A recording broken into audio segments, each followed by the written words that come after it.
जनी बना तू बेहाया कर दया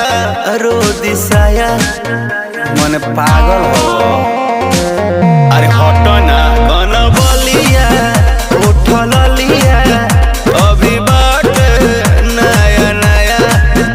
जनी बना तू बेहाया कर दया रो दिसाया कच बजवानी हमर भाई का